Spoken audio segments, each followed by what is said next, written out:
Ngayon naman magluto tayo ng embutido. But super easy lang siyang gawin. Lalagyan ko lang siya ng garlic powder. 2 tablespoon ng garlic powder. Tapos yung aking ground pork is 350 grams ng ground pork. So 2 tablespoon ng garlic powder. 1 tablespoon ng onion powder. Pero pwede nyo bawasan kung depende sa taste nyo. Ako sa akin, okay na yung ganito. And then, 1/4 cup ng soy sauce. Soy sauce. Tsaka lagyan ko siya ng konting anghang. Masarap yung medyo anghang ng konti. Yan. Tsaka konting asin. Konti lang siya para hindi masyadong maalat kasi meron ng soy sauce. Tsaka ako siya lalagyan ng oyster sauce.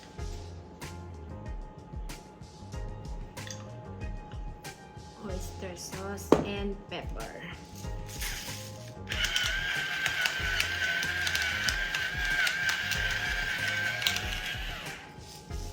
Yan, pepper. At tsaka 1 cup ng shredded carrots.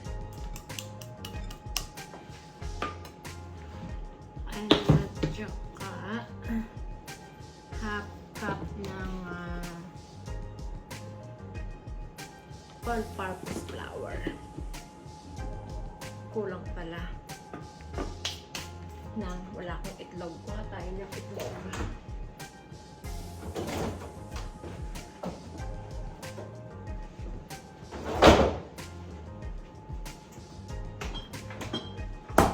Ayan. Lagyan ko lang siya ng 2 kaitlogan. 1, 2.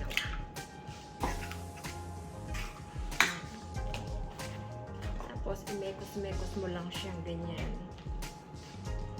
Noon ako na kita sa social media yung mekos-mekos. Ano ba yung mekos-mekos na yun?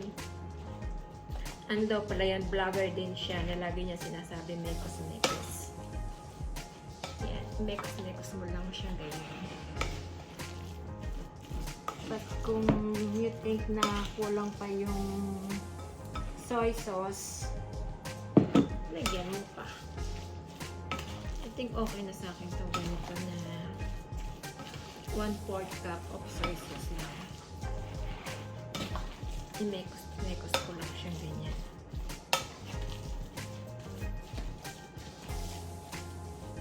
Nakita ko pala si nanay noon pag umuwi ako sa Pilipinas, gumagamit siya ng magic sarap. Kaya nung umuwi ako sa Pilipinas, nag-uwi din ako ng magic sarap. Kaya lalagyan din natin to ng magic sarap. Yun pala kulang. Pag tinikman to ni nanay, sasabihin, hindi masarap yung luto mo kasi walang magic sarap. So, lalagyan natin ng magic sarap. Kahit wala naman siya dito. Kasi mapapanood niya to. Hello, nanay! Kuha lang ako ng magic sarap.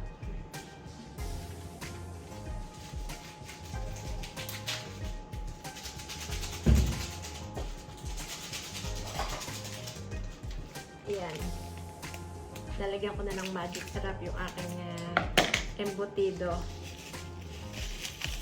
para masarap ang sinanay. Kahit hindi naman yung matitikman. Ayan. Mukhang masarap na siya. Ang bango. Konting ano pa siguro, paminta.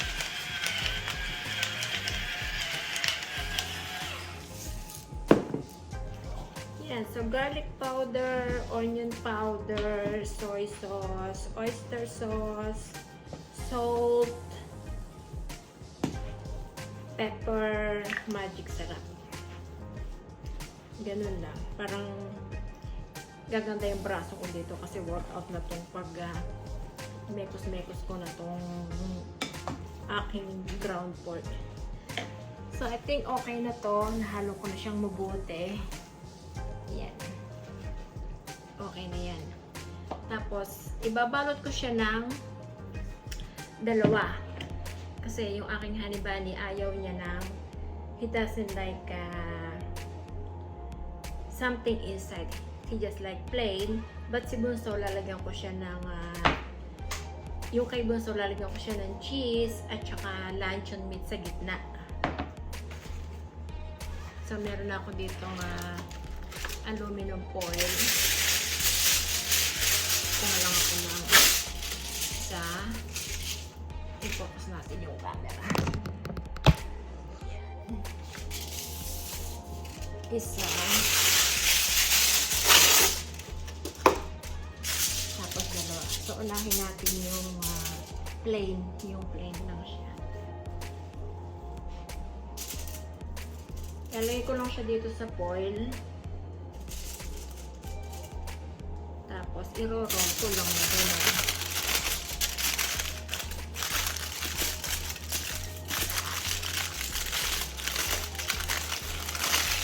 Ayan. Tapos, ipiling ko lang siya dito sa magkabilang dulo. Yun. Ganun lang. Meron na akong isa. Tapos, itong ang dalawa.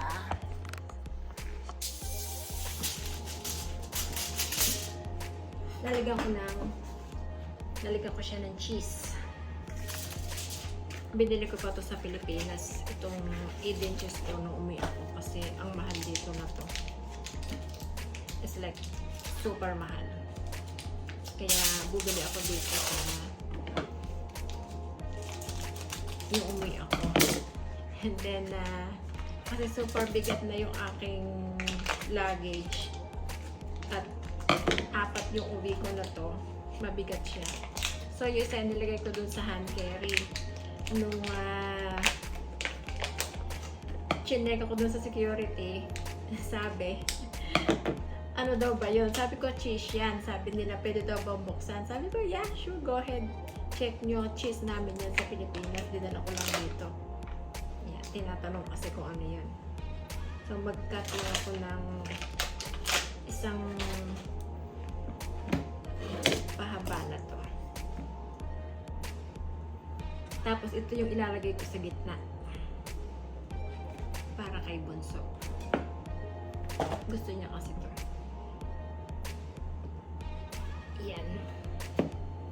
So, nag-cut lang ako ng masyadong malaki.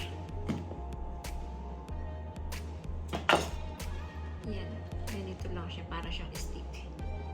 Kay Bunso ito. Tsaka, lalagyan ko siya ng luncheon meat din. So, ang palaman, luncheon meat at saka cheese. Para masarap. Naalala ko to pag may mga handaan dun sa barangay namin. Pag kasalan or fiesta, pag malakas ang birthday yan, lagi kaming may embutido. Pero walang palaman sa loob. Yun ang nakalakihan ko. Pero dito, parang inimbento ko na lang kung nalalagyan ko siya ng palaman sa loob. Lumabas ka dyan, Ham. I need you. Ayaw niya lumabas. I-shake-shake natin siya para lumabas. Ayaw lumabas din. So, kukuha lang ako ng isang slice. Tsaka ilalagay ko dun sa palaman sa loob. So, ayan. Nilagay ko lang dito yung aking minekos-mekos na ground pork. Ilalapat ko lang sa ganyan.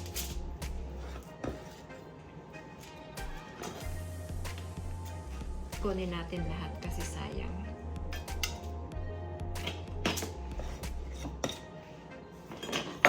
Ay! Huwag kang babaksak, kutsilyo. Baka tamaan may aking paa.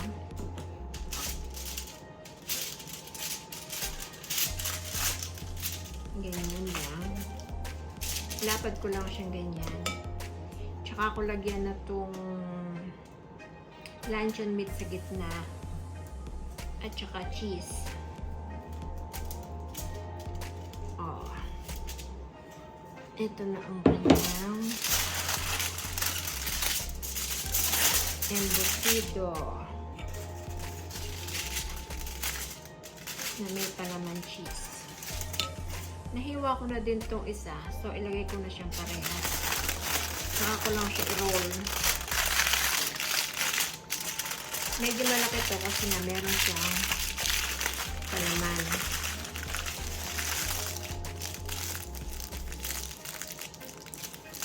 Tapos, isilip ko lang din yung dulo. Yan. So, ito yung maliit. Yung plain. And then, ito yung malaki na meron siyang palaman. And then, i-bake natin ng ito maluto na to ng mga 30 minutes. Ito mga 45 minutes to an hour kasi nang malaki siya at saka meron siyang palaman. Ayan, nainit ko na yung oven na 400 degrees. Tapos meron ako ditong bowl. Lalagyan ko lang itong bowl ng tubig. Ng katubigan para siya ma-steam. Nagpakulo ako ng tubig, kumakapay niya, nausok-usok pa siya. Yan. Tapos ilalagay ko na siya dito sa oven. Ang init. Yan. Lagay natin sa oven.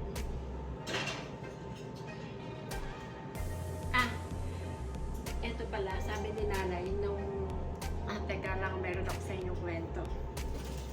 So, ito yung aking embutidong may palaman. Ilagay na natin.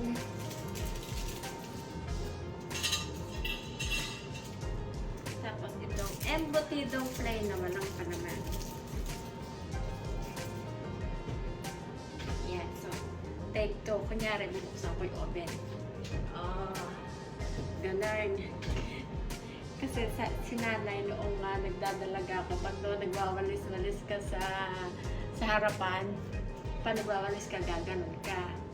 Kasi tatakpan mo, ganun daw talaga yung mga dalagang pariyak lara, tatakpan mo yung dibdib mo ganon para hindi lalabas. Kaya pag nabukas ka ng oven, diba? Ganun talaga yung mga dalagang Pilipina. Charot. So yung maliit, luto na siya ng mga 30 to 45 minutes. So, para sure na luto na din yung malaking embutido, mga 1 hour. Set natin yung timer natin ng 1 hour. Tapos, habang niluluto natin yung embutido, kasi binuksan ko na itong cheese, gagawa ako ng pork chop na may palaman ding cheese. So, meron ako ditong pork chop. Anahin ko lang siya, yung gaganon-ganonin. Meron ako na to. Lalagyan ko pala siya ng cling wrap.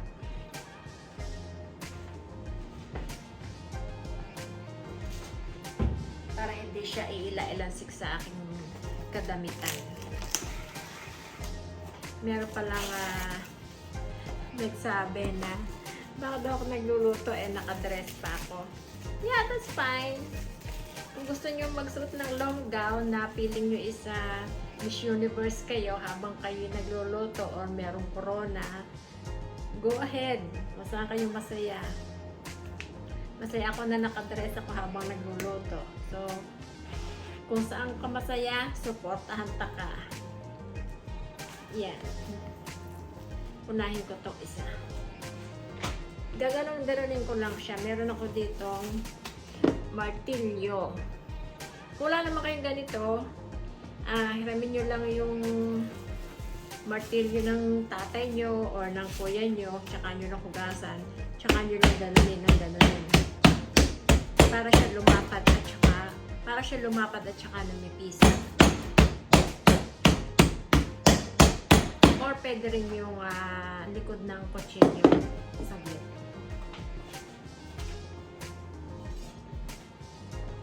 ganito, yung likod lang ba siya, ganun. Pero ingat kayo kasi baka pag gano'n yung tumama sa inyo yung kutsilyo. Yun, kung wala kayong hammer kitchen, ganito siya, yung may butlig-butlig. Para na siya lumapad.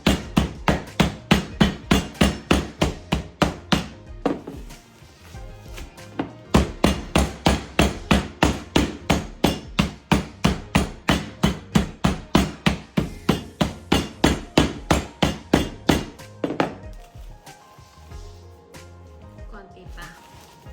Konting pok-pok pa. Hala, pok-pok ay Marina.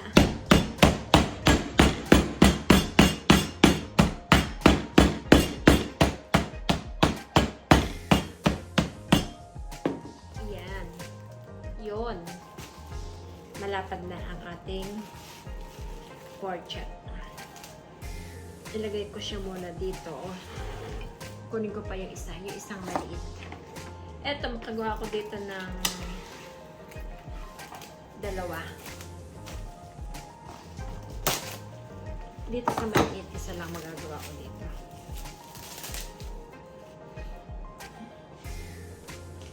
Kasi ano lang siya. Super liit. So, lagyan ko uli ng wrap at saka ko pok-pokin. Pok-pok. Wala, hindi pok-pok. Pok-pok. Pok-pokin mo lang siyang ganyan.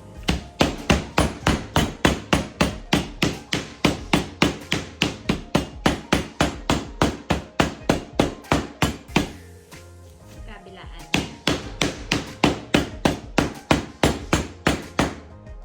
Yun. Lumapad na siya. Yan. Oh, okay. Tapos yung cheese kanina, natira ko dun sa embutido. Yun na lang din ilalagay ko. Kasi nga nabuksan ko na.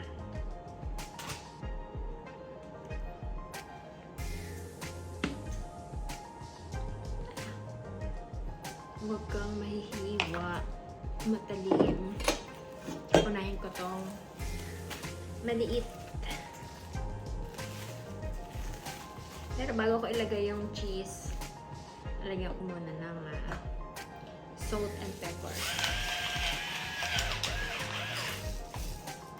Hinawakan ko tong karne, kaya kuha ko ng kutsara para dun sa asin.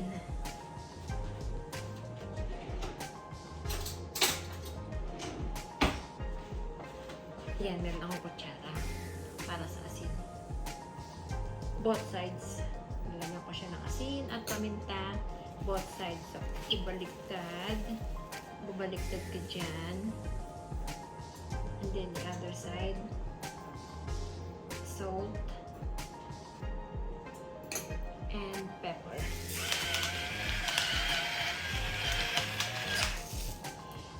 Binili ko pala tong pepper grinder ko na to sa Amazon lang to, mga momsy dito sa Canada. Para kung natatamad kayong mag-ganon-ganon, search nyo lang to sa Amazon. Isa-charge nyo lang siya pag nalobat para hindi na kayo mag-ganon-ganon. Ituwad nyo lang siya. Okay na. Binilang ko din si nanay ko ng ganito kasi nung umuwi ako, nakita ko siya na wala siyang dinikdik na paminta. Ang ginawa, kinuha yung kanyang martilyo tsaka niya pinukpok na ganon. Eh, mahina na yung kamay niya. Hindi na siya masyado makapukpok. Kaya nung umuwi ako, binigyan ko siya ng ganito din. Kaya magkamukha kami ni nanay ng pepper grinder. Sabi ko sa kanya, pag nalobat, ipa-charge lang niya sa apo niya. Okay. Ang dami kong sinabi, magbabalot lang ako ng pork chop. Ito na stick ko. Close ka po ulit sa camera para malapit. Yan. So, kabilaan lang siyang merong salt and pepper. Yun. Tsaka ko lang ibibilog. Bumilog ka dyan. Dapat nakatago yung cheese para hindi siya malusaw agad sa pag pinirito natin.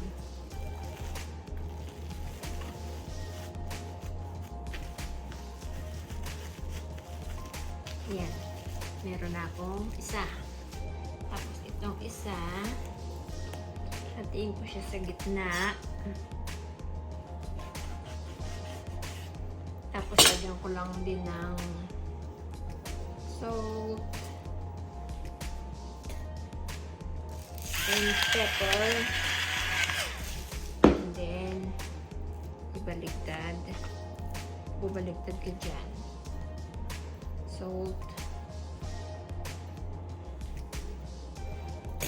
And pepper. Yun. That's it.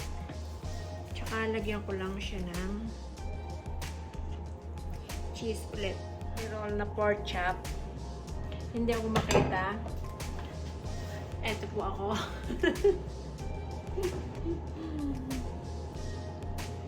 Meron ako ditong crispy fry breading mix saka kaitlogan ulit.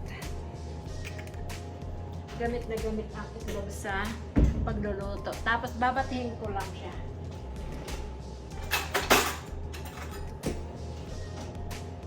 Initin ko na din yung aking mantika. 42 minutes na lang luto na yung aking embutido. Yan. Magbati tayo ng itlog.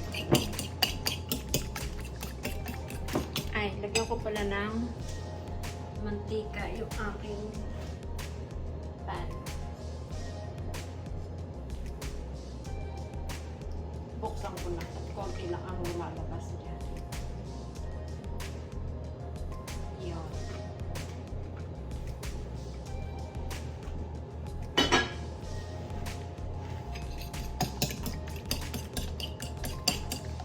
Tapos, igugulong ko lang siya dito. Tsaka dun sa aking breading mix. 2 beses para madami siya. Isa. Tapos ulit. Tapos ganun. Isa pa. Ayan, naghalo na yung aking itlog at saka bread mix. Yan.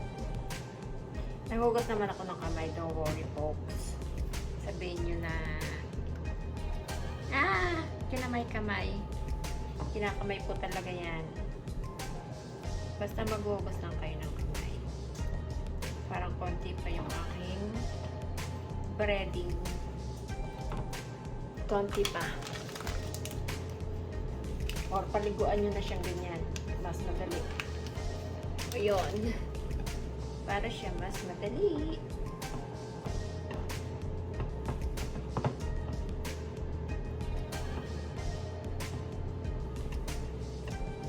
Yan.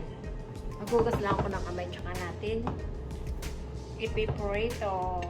Okay, mainit na. Pwede ko na siyang itarito. Ilalagay ko lang siya dyan.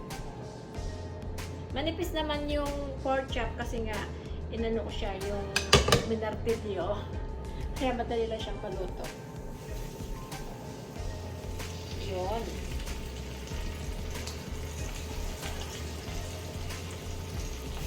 Hinanako na yung apoy. Medium heat lang. Para hindi siya masunog. Magkakakulo yung kamay ko. Oh God, super bango. Bilingin uli natin. Yung kabilang side. Ayan. Yung super bango niya. Kung naaamoy nyo lang. Nakakagutom. And then, hahanguin ko na siya. Mga 1 more minute pa hanguin ko na. Pwede na yan. Hanguin ko na.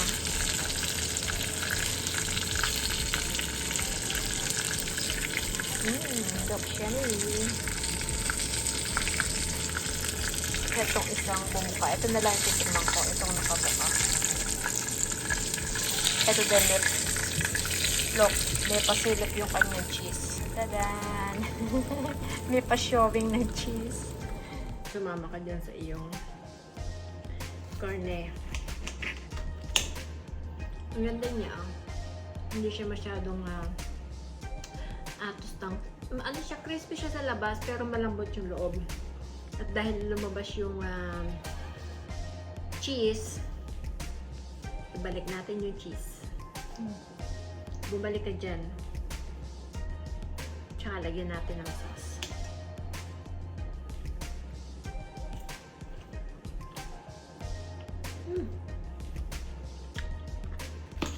Super sarap. At very crispy.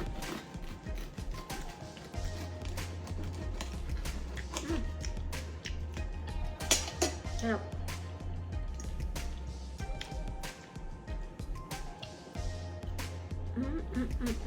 Yummy.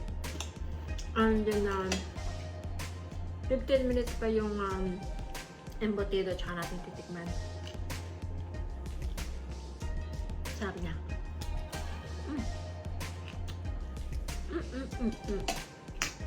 Very good. Very good. Embutido. Itong maliit. Yung plain. Tapos itong malaki. Yung may cheese. At luncheon meat sa loob. Tikman na natin. Ito na siya. Nausok-usok pa. Yan.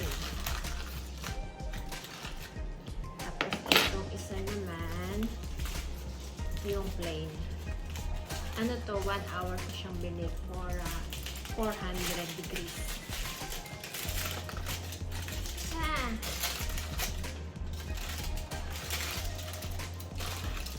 Yan.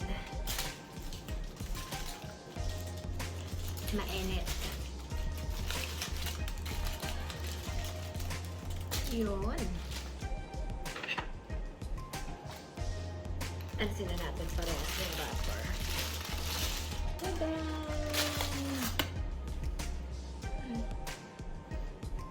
Tikman natin parehas.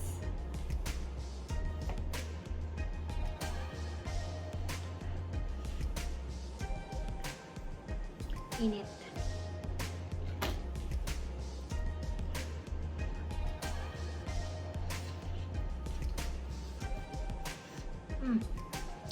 Super. Very good. Pataksan yung loob, no? Meron pa naman. Ayun. Ang ganda ng loob niya.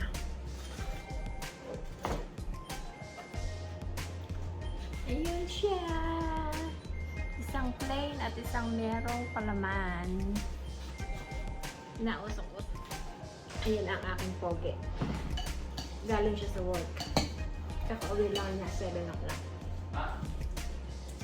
6:30 to 7:30 to second duty niya. I'm filming myself, anak. I'm filming myself. Vloggery.